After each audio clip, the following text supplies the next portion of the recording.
اگر میں اس سے بڑھنے کی کوشش کرتا تو مجھے ہی نقصان پہنچتا، چنانچہ میں نے صبر کیا اور واپس مسحری پر جا کر بیٹھ گیا۔ وہ چند لمحے مجھے گھورتا رہا، پھر اس نے گلدان اٹھا کر اپنی جگہ پہ رکھا، پھول اس میں جمائے اور دروازے کی جانب بڑھ گیا۔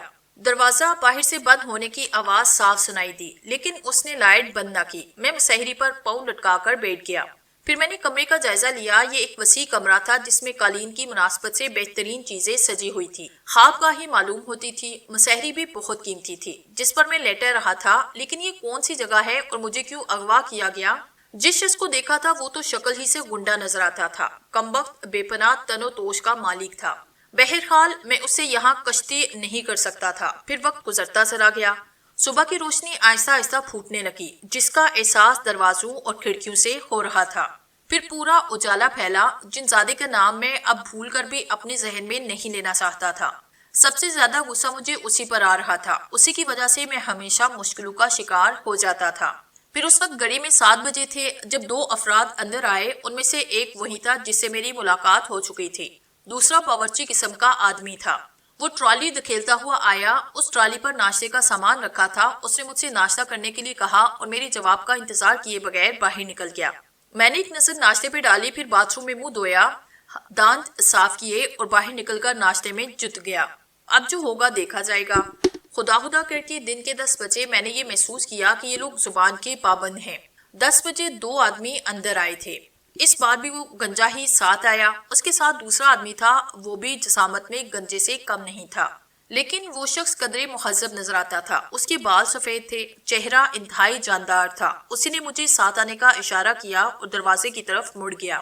میں نے کچھ لمحے سوچا، پھر ان دونوں کے پیچھے نکل آیا۔ دروازے کے دوسری طرف ایک پتلی سی راہداری تھی، ان میں سے ایک شخص میرے پیچھے اور دوسرا آگے ہوا، گویا وہ لوگ مجھ پر نگاہ رکھ رہے تھے۔ اس طرح ہم ایک اور کمرے میں داخل ہوئے جہاں ایک تیسری شخصیت ایک کالے رنگ کی میز کے پیچھے بیٹھی ہوئی تھی۔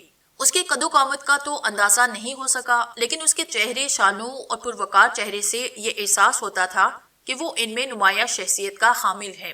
اس نے تیکھی نگاہوں سے مجھے دیکھا اور پھر اس کے ہونٹوں پر پراسرار مسکراہٹ پھیل گئی۔ تشریف رکھیے جناب، لیکن آپ کو پہلے ہی بتا دیا گیا تھا کہ ہم لوگ ہر معاہدے کی پابندی چاہتے ہیں۔ بے شک آپ کا سابقہ ریکارڈ بہت خطرناک ہے، لیکن آپ کو یہ بھی بتا دیا گیا تھا کہ آپ کا واسطہ کن لوگوں سے ہے۔ سبحان اللہ، کیا سمجھ رہے ہیں آپ لوگ مجھے؟ اس نے کہا۔ کیا خیال ہے تمہارا، تم کیا سمجھ رہے ہو؟ اس نے کہا۔ میں آپ سے یہ معلوم کرنا چاہتا ہوں کہ میرے بارے میں آپ کو کوئی غلط فہمی تو نہیں ہوئی؟ وہ شخص چونک کر مجھے دیکھنے لگا، پھر اس نے کہا، ارے تم نے اردو کہاں سے سیکھی؟ یہ میری اپنی زبان ہے۔ جھوٹ بول رہے ہو مائی ڈیئر۔ کیا منوچر؟ یہ منوچر کون ہے؟ میں نے کہا۔ اس شخص کے چہرے پر تھوڑی سی تلخ کیفیت پیدا ہوئی۔ اس نے غصے سے کہا، نیا ڈرامہ کرنے کی کوشش مت کرو منوچر، دیکھیے آپ کو کوئی غلط فہمی ہوئی ہے۔ سنو منوچر، تم انتہائی غلط انسان نکلے۔ ہم نے تو یہ سنا تھا کہ تم معاوضہ لینے کے بعد انتہائی ایمانداری سے اپنا کام کرتے ہو۔ برے آدمیوں میں آپ کو ایک اچھا آدمی تسلیم کیا جاتا تھا، لیکن یہ سب کچھ غلط ثابت ہو رہا ہے۔ آپ جانتے ہیں کہ ہم جو کچھ کر رہے ہیں وہ ایران کے بہترین مفاد میں ہے۔ آپ کو ایران کا باشندہ ہونے کی حیثیت سے اس کام کے لیے تیار ہونا چاہیے تھا، لیکن آپ نے انتہائی بددیانتی کا ثبوت دیا اور اپنے معاوضے کے آدمی رقم وصول کرنے کے باوجود آپ نے راہ فرار اختیار کی۔ ہمیں یہ خطرہ لاحق ہوا کہ کہیں آپ ہمارے دشمنوں کے اعلی کار نہ بن گئے ہوں۔ میری جان، میرے پیارے بھائی، ایک بار پھر اپنی چھوٹی چھوٹی آنکھوں سے غور کر لو۔ میرا نام منوچر نہیں بلکہ مجھ بدنصیب کا نام احتشام احمد عرف شامی ہے اور میرا تعلق پاکستان سے ہے۔ ٹھیک ٹھیک ٹھیک، آپ تشریف رکھیے، ہم بھی آپ سے دوستانہ ماحول میں گفتگو کرنا چاہتے ہیں۔ ایک بات بتائیے، کیا میرا منوچر بننا ضروری ہے؟ میں نے کہا نا، فضول باتوں سے گریز کرو۔ خیر، اب تمہیں ایک بات اور بتا دوں، جب بھی تمہیں اصل منوچر ملے گا تم اس تشویش کا شکار ہو جاؤ گے کہ میں تمہارے راز سے واقف ہو چکا ہوں اور بلا وجہ میرے لیے مصیبت کھڑی کر دو گے۔ میں آخری بار کہہ رہا ہوں کہ میں منوچر نہیں، بعد میں میرا قصور نہیں ہوگا۔ کچھ کہنا ہی بیکار ہے مسٹر منوچر، چلے آپ کو یقین دلائے کہ آپ منوچر ہیں، پھر باقی باتیں بعد میں ہوگی۔ اس شخص کے لہجے میں گراہٹ سی پیدا ہو گئی۔ چیف، اگر مجھے اجازت دیں تو میں اسے یاد دلاؤں کہ یہ کون ہے؟ گنجے نے زہریلی مسکراہٹ کے ساتھ کہا۔ نہیں، ابھی ہمیں اس کے ساتھ اتنا برا سلوک نہیں کرنا، انہیں موقع دیا جائے۔ جاؤ انہیں ان کی رہائش گاہ میں چھوڑو اور پھر دوبارہ جب ان کو یہاں بلایا جائے تو یہ اپنے آپ کو منوچر تسلیم کر لیں گے۔ ویسے آپ کو ایک موقع دیا جاتا ہے کہ آپ ہمیں اپنے بارے میں بتائیں کہ اگر آپ منوچر نہیں تو پھر کون ہے؟ آپ کو پتا ہے کہ ہمارے منصوبے کی ابتدا میں صرف 40 ہی گھنٹے رہ گئے ہیں۔ جناب عالی، میرا نام احتشام الشامی ہے اور میں کیا ہوں اس بارے میں بتانا بالکل بیکار ہوگا۔ آپ کا قیام کہاں ہے؟ ہوٹل فانوس میں نے کہا اور کمرہ نمبر بھی دہرایا۔ ٹھیک ہے، میرا خیال ہے آپ کے بارے میں حاصل تصدیق کی جائے گی۔ ویسے ہم آپ کو زندہ رکھنے کے لیے مجبور نہیں، اپنا کام ہم دوسرے طریقے سے بھی لے سکتے ہیں۔ چلو لے جاؤ، اسے بند کر دو۔ آخر میں اس نے اپنی شرافت اتار کر اپنے کندھے پہ ڈالی اور 2 آدمی مجھے دھکیلتے ہوئے دوبارہ میری رہائش گاہ میں لے آئے۔ اب کیا کروں؟ اس نئی مصیبت سے چھٹکارا کیسے حاصل ہو؟ اسی وقت میرے کانوں میں جنزادے کی آواز آئی، لو یہ کون سا مشکل کام ہے میری جان، منوچر بن جاؤ۔ میرے پورے وجود میں آگ سلگ اٹھی، غصے کی شدت سے میرے منہ سے ایک لفظ بھی نہ نکل سکا۔ جنزادے کا ہلکا سا کہا میرے کانوں میں ابھرا، پھر اس نے کہا، دیکھو دوست، مجھے یقین ہے کہ تم عادت کے مطابق مجھے برا بلا کہنا شروع کر دو گے، لیکن ایک بات میں تمہیں بتا دوں، اگر ان میں کوئی بھی شخص تمہیں انگلی بھی لگاتا تو اس کے ہاتھ کی کوئی انگلی باقی نہ رہتی۔ چلے جاؤ، میں کہتا ہوں چلے جاؤ یار، تم جنزادے ہو؟ میں نے تو کبھی کسی جنزادے کے بارے میں ایسی بات نہیں سنی۔ چلو ٹھیک ہے، 1 منٹ میری جان، میری بات سن لو۔ جنزادہ، میں کچھ نہیں سننا چاہتا، براہ کرم میرا پیچھا چھوڑ دو۔ میرے دوست، تمہیں پتا ہے کہ بڑے بڑے عالم ہم جنوں کو قبضے میں کرنے کے لیے پتہ نہیں کتنی زندگی برباد کرتے ہیں۔ مجھے بتاؤ، میں نے تمہیں کب تکلیف پہنچائی؟ کون سی جگہ تم مصیبت کا شکار ہوئے؟ آرام کر رہے ہو اچھی طرح سے، اس خوبصورت ملک کی سیاحت بھی کر رہے ہو، اور خاص طور سے اس حسین لڑکی کا قرب بھی تمہیں حاصل ہے۔ یہ دوسری بات ہے کہ تم فطرتاً احمق ہو۔ تم جانتے ہو کہ میں تم سے اتنی دور رہتا ہوں، اس کی وجہ کیا ہے؟ میں تمہیں بد اعتمادی کا شکار نہیں ہونے دینا چاہتا۔ میں جانتا ہوں کہ تم جب بھی محسوس کرو گے تو تمہارے اندر ایک جھجک پیدا ہو جائے گی اور تم اپنی خواہشات کو وہ شکل نہیں دے سکو گے جو دینا چاہتے ہو، لیکن کسی مصیبت میں تمہیں تنہا نہیں چھوڑوں گا۔ مجھے تمہاری مدد کی ضرورت نہیں جنزادے، ٹھیک ہے؟ کوئی حرج نہیں، میں تمہاری خواہش کے بغیر تمہاری مدد نہیں کروں گا، لیکن تم مجھے بتاؤ کہ تمہیں کہاں نقصانات اٹھانے پڑے ہیں۔ جب سے میرا اور تمہارا ساتھ ہوا، میں نے تم سے دوستی کا اظہار کیا، تم نے ہمیشہ مجھ سے بیزاری کا اظہار کیا، میری اتنی سی خواہش کا بھی احترام نہیں کرتے۔ چلو ٹھیک ہے، تمہاری مرضی، میرا مشورہ یہ ہے کہ زندگی تو بڑی مختصر سی چیز ہے، تم اس سے مزے لو، مجھے بھی تمہاری دنیا بڑی اچھی لگ رہی ہے۔ ویسے میں تمہیں آخری مشورہ یہی دے رہا ہوں کہ تم منوچر بن جاؤ، دیکھو تو صحیح یہ لوگ چاہتے کیا ہیں۔ تمہیں معلوم ہے کہ وہ لوگ کیا چاہتے ہیں؟ یقین کرو نہیں، اب میں جنزادہ ہوں، کوئی عامل کامل نہیں۔ یہ دنیا بہت وسیع ہے، ہم جنوں پر پابندیاں ہوتی ہیں، ہم ہر ایک کے ذہن میں نہیں جان سکتے۔ وہ مجھ سے کوئی کام لینا چاہتے ہیں جو صرف ان کے مفاد میں ہے، مجھے بھلا کیا ضرورت پڑے؟ یار، ہر چیز کی ضرورت نہیں ہوتی، زندگی کا کوئی مقصد بنے تو اس پر کام کرو، ورنہ تفریح لو، ٹھیک ہے؟ لیکن مجھے تمہاری ضرورت نہیں، تمہاری مرضی، میں تم سے الگ ہو جاتا ہوں، اور اب تم جب تک مجھے آواز نہیں دو گے میں تمہارے قریب نہیں آؤں گا۔ جاؤ، نکل جاؤ یہاں سے، جہاں دل چاہے چلے جاؤ۔ میں نے اپنی محبوبہ کو بھی تمہارے لیے چھوڑا، تمہیں یقین نہیں آئے گا کہ جب تم اس سے محبت کی باتیں کر رہے تھے میں تم سے زیادہ دور نہیں تھا۔ تم نے مجھے بڑی مشکل میں ڈالا جنزادے، میں تم پر جب اعتماد کرتا ہوں تم غائب ہو جاتے ہو۔ نہیں، اب میں تمہارا راستہ نہیں کاٹوں گا، میرا وعدہ۔ تم کیا کرتے پھر رہے ہو اس دوران؟ لیکن میرے سوال کا جنزادے نے کوئی جواب نہ دیا تو میں نے اسے پھر پکارا، لیکن مجھے تھوڑی دیر کے بعد یہ اندازہ ہوا کہ وہ اب یہاں موجود نہیں۔ آخرکار میں نے یہ فیصلہ کیا کہ مجھے خود کو منوچر تسلیم کر لینا چاہیے۔ دیکھو تو صحیح یہ لوگ مجھ سے چاہتے کیا ہیں۔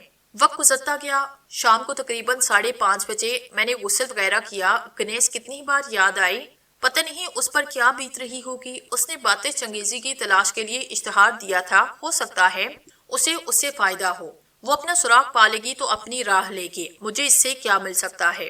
البتہ اس کے ساتھ گزرے ہوئے لمحات دل میں گدگدی پیدا کر رہے تھے۔ کئی لڑکیاں میرے نزدیک آئی اور میں نے دل ہی دل میں ان کے بارے میں سوچا تھا، لیکن آگے قدم بڑھانے کی ہمت نہ ہوئی۔ حالانکہ ان لڑکیوں نے میری کافی پذیرائی کی، جن میں رکمنی، نتاشا ورما اور نرمل وغیرہ شامل تھی، لیکن بہرحال میں آگے بڑھ سکا تھا۔ اس کے علاوہ اب گنیش میری زندگی میں آئی، لیکن میں کر بھی کیا سکتا تھا؟ خود اپنے حالات پر تو قادر نہیں تھا۔ بہرحال میں نے سوچ لیا تھا کہ اب میں اپنے آپ کو منوچر تسلیم کروں گا۔ 40 گھنٹے کے اندر مجھے کوئی کام سر انجام دینا تھا، پتہ نہیں وہ کیا کام ہے۔ بہرحال 8:30 بجے تک کوئی میرے پاس نہ آیا۔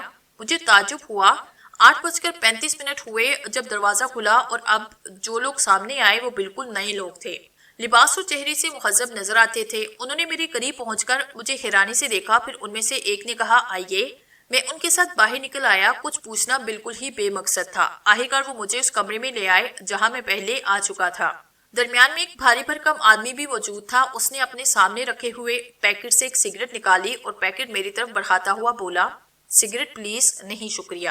تو پھر آپ نے کیا فیصلہ کیا اپنے بارے میں؟ ٹھیک ہے، میں منوچر ہوں، میں نے کہا، لیکن آپ کا یہ انداز تو اس قسم کا اظہار کرتا ہے جیسے آپ اپنے آپ کو منوچر نہ سمجھتے ہوئے بھی اپنے آپ کو منوچر کہنا چاہتے ہوں۔ میں اس موضوع پر بات نہیں کروں گا۔ آپ کے بارے میں فنون سے معلومات حاصل کر لی، بس میں اب کچھ نہیں کہوں گا اس سلسلے میں۔ آپ کو علم ہے کہ آپ کو کیا کرنا ہے؟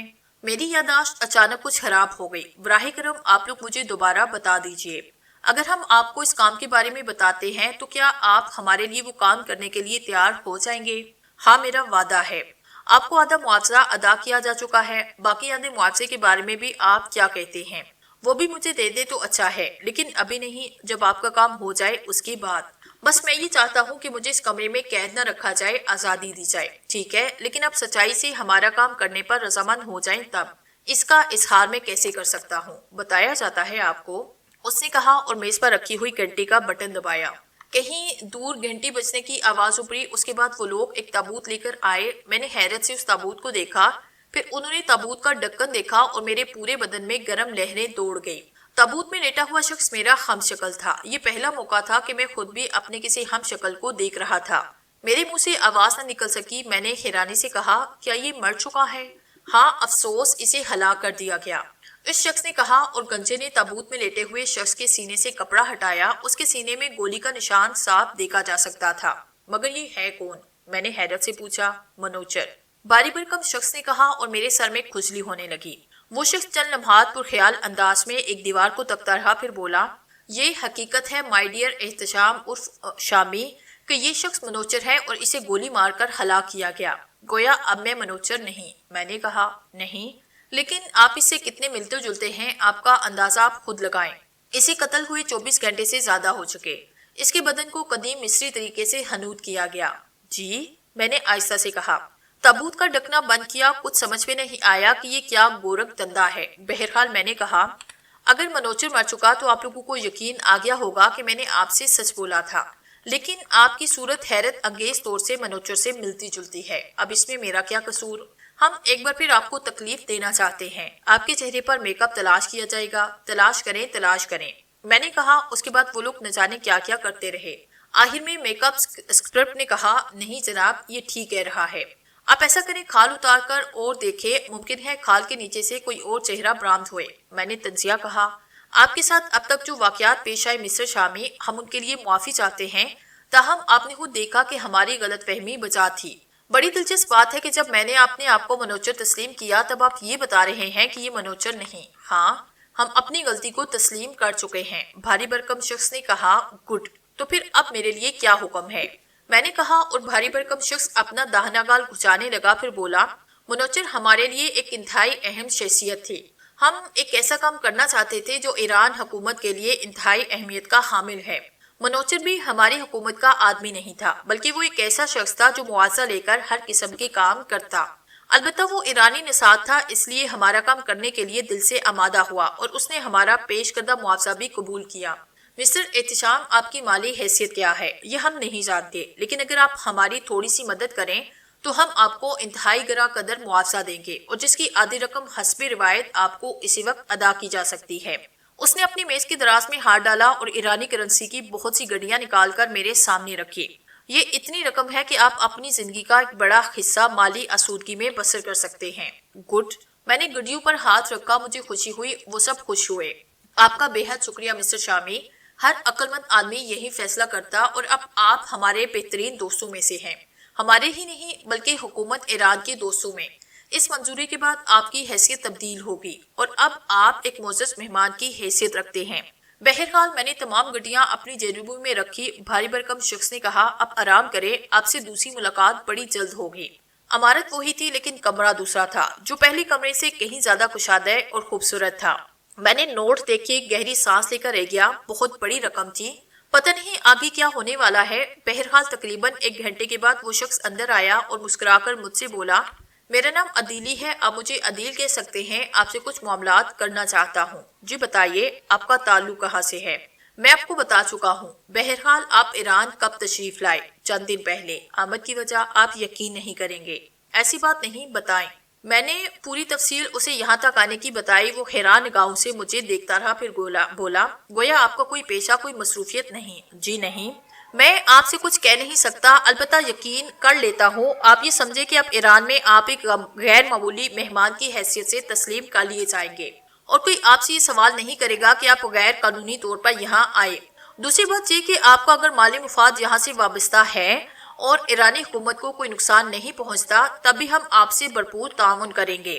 میں پوری نیک نیتی سے آپ سے یہ الفاظ کہہ رہا ہوں، آپ وہ سب کچھ نہ کریں اور یہاں سے چلے جائیں، لیکن ہم آپ کی ہر طرح مدد کریں گے، ٹھیک ہے؟ میں نے آپ کو جو کچھ بتایا وہ بالکل درست ہے۔ چلیے بات ختم ہوئی، اب میں آپ کو آپ کے کام کی تفصیل بتاؤں، لیکن یہ ایرانی حکومت کا گہرا راز ہے۔ آپ کا کام صرف اتنا ہوگا مسٹر شامی کہ آپ کو حکومت ایران کے خلاء ایک اہم راز حاصل کرنا ہے۔ اس کی تفصیل یوں ہے کہ ایک خاتون ہے جن کا نام حریمہ اضلاع ہے۔ حریمہ اضلاع بے شک ایرانی شہریت رکھتی ہے، لیکن یہ بات حکومت کے ریکارڈ میں آ چکی ہے کہ وہ کچھ غیر ملکی قوتوں کے لیے کام کر رہی ہے۔ حکومت ایران کا ایک راز وزارت داخلہ سے چوری ہوا جس میں حریمہ اضلاع کا ہاتھ بتایا جاتا ہے، اور اب یہ بات پایہ تکمیل تک پہنچی کہ خاتون حریمہ اضلاع ایک شخص کی منتظر ہے جسے اس راز کو ٹھکانے لگانے کا کام انجام دینا ہے، اور اس شخص کا نام یوسف آرس ہے۔ یوسف آرس جو نسلاً ایرانی ہے لیکن 9 عمری کے زمانے میں ملک سے باہر چلا گیا، اب یہی شخص اس راز کو دشمن ملک کے خاتون فروخت کا ذریعہ بنے گا۔ خاتون حریمہ اضلاع اس کا انتظار کر رہی ہیں۔ ہم ان پر بظاہر تو ہاتھ نہیں ڈال سکے کیونکہ خود ان کی شخصیت بھی مستحکم ہے اور ہمارے پاس کوئی ثبوت نہیں، لیکن یوسف آرس کو ہم نے یوگو سلاتیہ سے گرفتار کیا اور اب وہ ہمارا قیدی ہے۔ دلچسپ بات یہ ہے کہ یوسف آرس منوہر کا ہم شکل تھا اور آپ ان دونوں کے ہم شکل، گویا جو ہم کام منوچر سے لینا چاہتے تھے آپ کو وہ کام کرنا ہوگا۔ آپ کو اس سلسلے میں تھوڑی سی ریہرسل کرا دی جائے گی، اس کے بعد آپ کو ایک شاندار پارٹی میں شریک ہونا پڑے گا جس میں آپ کی ملاقات خاتون حریمہ اضلاع سے ہوگی۔ تمام تفصیلات آپ کو بتا دی جائیں گی، اور اب آپ سے درخواست کی جاتی ہے کہ آپ جلد از جلد اپنے آپ کو اس کام کے لیے تیار کریں۔ میں تیار ہوں، شکریہ۔ تھوڑی دیر کے بعد کچھ لوگ آپ کے پاس پہنچ جائیں گے جو آپ کو مکمل بریف کر دیں گے۔ مجھے اجازت دیں، میرے پاس یہ رقم محفوظ ہے، میں اسے بینک میں رکھوانا چاہتا ہوں، مجھے دیں، میں فوراً اس کا بندوبست کروں گا۔ بہرحال مجھے اس پر بھروسہ کرنا ہی تھا۔ میں ان دلچسپ واقعات پر غور کرتا رہا۔ مزید کچھ دیر کے بعد ایک دراز قامت عورت جس کی عمر 40 سے اوپر تھی لیکن جو اپنے بدن کی بناوٹ اور حسین نقوش کی وجہ سے اس عمر میں بھی دلکش لگتی تھی، میرے پاس آئی اور مؤدب لہجے میں بولی، آئیے میں آپ کو بریفنگ روم میں لے چلوں۔ میں عورت کے ساتھ چل پڑا، عمارت کے اوپری حصے میں پہنچا جہاں ایک بہت بڑا ہال بنا تھا۔ ہال میں 3 افراد موجود تھے، ایک طرف ایک بڑا اسکرین لگا تھا، اس کے سامنے پروجیکٹر رکھا ہوا تھا۔ میں وہاں بیٹھا، تیسرے آدمی نے پروجیکٹر آن کیا اور تھوڑی دیر کے بعد اسکرین پر ایک چہرہ آیا۔ یہ خاتون حریمہ اضلاع ہیں۔ اس کے ساتھ ہی اس نے مجھے حریمہ اضلاع کے بارے میں تفصیل بتائی کہ وہ ایران کے ایک معزز خاندان سے تعلق رکھتی ہیں اور اس کے زبردست تعلقات ہیں۔ پھر مجھے یوسف آرس کی شکل دکھائی اور میں واقعی بہت حیران ہوا کہ وہ شخص ہر طرح سے میرا ہم شکل تھا۔ اس کے بعد اس کے بارے میں ایک فلم چلنے لگی جس میں اسے کھاتے ہوئے، بولتے ہوئے، سوتے ہوئے دکھایا گیا۔ مجھے کئی بار یہ فلم دکھائی گئی اور مجھ سے کہا گیا کہ میں اسے ذہن میں اتاروں، ٹھیک ہے؟ مجھے اس کی آواز بھی سنائی دی، میری اور اس کی آواز میں فرق ضرور تھا لیکن اتنا نہیں۔ اگر میں تھوڑی سی محنت کر کے بولنے کی کوشش کرتا تو ناکام نہ رہتا۔ بہرطور مختلف طریقوں سے مجھے اس سلسلے میں بتایا گیا۔ پھر اس شخص نے کہا، جی آپ کیا کہتے ہیں مسٹر یوسف آرس؟ میں مسکرایا، میں ٹھیک کہہ رہا ہوں۔ میں نے آواز بدلنے کی کوشش کی۔ بہرحال جن زیادہ بھی یہی کہتا تھا کہ زندگی کو انجوائے کیا جائے اور میں اس کے لیے بالکل تیار تھا۔ آخرکار وہ وقت آیا جب مجھے اس پارٹی میں شریک ہونا تھا۔ میں نے اس دوران مکمل طور پر اپنے آپ کو اس کام کے لیے تیار کیا۔ جو ریہرسل مجھے کرائی گئی اسے میں نے مکمل طور پر ذہن میں بٹھایا۔ نہ جانے کیوں اس کام سے تھوڑی دیر پہلے مجھے گنیس کا خیال آیا۔ پتہ نہیں وہ کہاں ہے۔ اشتہار دینے کے بعد اسے اس کا کوئی فائدہ ہوا یا نہیں۔ خیر میرا تو کھیل ہی بدل گیا تھا۔ آخرکار وہی دراز قامت عورت جس سے اس عمارت میں ملاقات ہوئی تھی میرے پاس آئی اور مجھے چلنے کے لیے کہا، آپ کی شخصیت بے حد خوبصورت ہے مسٹر یوسف آرس، لیکن آپ کے لیے ایک بہت ہی اچھے لباس کا انتظام کیا گیا ہے۔ میں نے لباس پہنا اور وہ عورت میرے پاس آئی، پھر اس نے ایک محسوس قسم کا پرفیوم میرے لباس پہ لگایا اور بولی، یہ یوسف آرس کا پسندیدہ پرفیوم ہے اور خاتون اضلاع یہ بات جانتی ہیں۔ ان کے درمیان کیا تعلقات تھے یہ میں نہیں جانتی۔ حالانکہ یہ بات جاننا ضروری تھے۔ آپ کو خود بھی اندازہ ہو جائے گا، ویسے اس وقت ان کی عمر تقریباً 52 سال ہے۔ ارے واہ، تب ٹھیک ہے، میں نے کہا اور وہ ہنس پڑی۔ پھر اس نے اپنے لباس سے چند انگوٹھیاں نکال کر میرے ہاتھوں میں ڈالی۔ یہ یوسف آرز کی ہیں۔ بہرحال میں تیار ہوا، وہ کلائی پر بندھی ہوئی کڑی میں وقت دے کر بولی، آپ تشریف لے آئے، آپ کے کام کا آغاز ہو چکا ہے۔ باہر ایک بڑی ہی خوبصورت کار کھڑی تھی جس میں ڈرائیور موجود تھا۔ کار سٹارٹ ہو کر آگے بڑھی اور جب گیٹ پر پہنچی تو کسی سمت سے وہ بھاری بھرکم آدمی آیا جو اب تک میرا بہترین ساتھی رہا تھا۔ اس نے مجھے خدا حافظ کہا اور ڈرائیور نے کار آگے بڑھا دی۔ ایران سے میں بہت اچھی طرح واقف نہیں تھا، لیکن کچھ راستے میرے جانے پہچانے تھے۔ جس راستے پر میری کار مڑی اس طرف میں پہلے نہیں آیا تھا۔ بہت سفر طے ہوتا رہا اور پھر وہ ایک ایسے خوبصورت علاقے میں پہنچی جسے انتہائی شاندار لوگوں کی رہائش گاہ کہا جا سکتا تھا۔ اعلیٰ طرز کی کوٹھیاں اطراف میں پھیلی تھی، ان کے آگے دربان اور کتے گشت کر رہے تھے۔ آخرکار گاڑی اس علاقے کی ایک کوٹھی میں پہنچی جہاں کافی رونق نظر آ رہی تھی۔ گیٹ پر دربان کھڑے تھے، اندر ایک وسیع و عریض لان بقائے نور بنا تھا۔ بے شمار کاریں پارکنگ لائٹ میں کھڑی تھی اور بہت بڑے سوئمنگ پول کے کنارے بکھری ہوئی گھاس پر میزیں اور کرسیاں تھیں۔ ڈرائیور نے کار روکی اور نیچے اتر کر دروازہ کھولا۔ میں نیچے اتر آیا۔ فوراً ہی سیاہ سوٹ میں ملبوس ایک آدمی نے میرا استقبال کیا اور میں نے جیب سے وہ کارڈ نکال کر اس کے سامنے کیا جو چلتے وقت میرے حوالے کیا گیا تھا۔ میں نے مؤدبانہ انداز میں گردن ہم کی اور مجھے اپنے ساتھ لے کر آگے بڑھا۔ پھر اس نے وہاں کھڑے ہوئے لوگوں سے کہا، جناب یوسف آرز۔ میں نے مسکرا کر گردن ہم کی اور لوگوں کے ہجوم کی جانب بڑھ گیا۔ تا حد نگاہ حسن ایران بکھرا ہوا تھا۔ سوئمنگ پول میں خاص طور سے رنگین پانی ڈالا گیا تھا۔ اس کی تہہ میں بڑھ کر کے کمکمے جگمگا رہے تھے۔ ہر طرف نوجوان جوڑے مصروف گفتگو تھے۔ مجھے اس بات کا خدشہ بھی تھا کہ کہیں یوسف آرز کے دوسرے شناسابی یہاں موجود نہ ہوں۔ مجھے اس کی شخصیت کے بارے میں کوئی اندازہ نہیں ہو سکا، لیکن جس حد تک معلومات حاصل ہو سکی وہ یہ تھی کہ وہ کہیں باہر سے آیا ہے اور خاتون حریمہ اضلاع سے ملاقات کرنا چاہتا ہے۔ ایک ویٹر نے شراب کا جام میرے ہاتھ میں دیا اور میں نے ایک گوشہ اپنا لیا۔ مجھے اب کسی شناسا کی تلاش تھی جو مجھے اپنے نزدیک پہنچ کر مخاطب کرے، لیکن اس کے ساتھ ہی میری نگاہیں حریمہ اضلاع کو تلاش کر رہی تھی۔ فلم کے ذریعے میں نے انہیں اچھی طرح پہچانا۔ خواتین کے گول ایک دوسرے سے جڑے بیٹھے تھے، لیکن ابھی تک میں نے اسے نہیں دیکھا۔ ہو سکتا ہے کہ وہ ابھی آئی نہ ہو۔ میں نے ہاتھ میں پکڑا ہوا جام ایک گبرے میں خالی کیا اور اس کے بعد معزز مہمانوں کے درمیان چکراتا رہا۔ تھوڑی دیر کے بعد مجھے وہ خاتون نظر آئی۔ وہ بڑی ہی نفیس قسم کے لباس میں تھی، چہرے پر گہرا میک اپ تھا، آنکھیں بے حد حسین اور بے حد تحاشا تھی۔ وہ کچھ خواتین سے گفتگو کر رہی تھی۔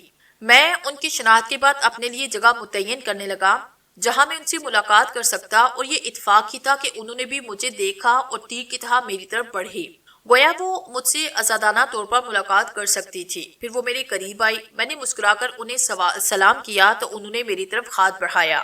کتنی دیر سے میری نگاہیں تمہیں تلاش کر رہی تھی یوسف، کہاں چھپے تھے؟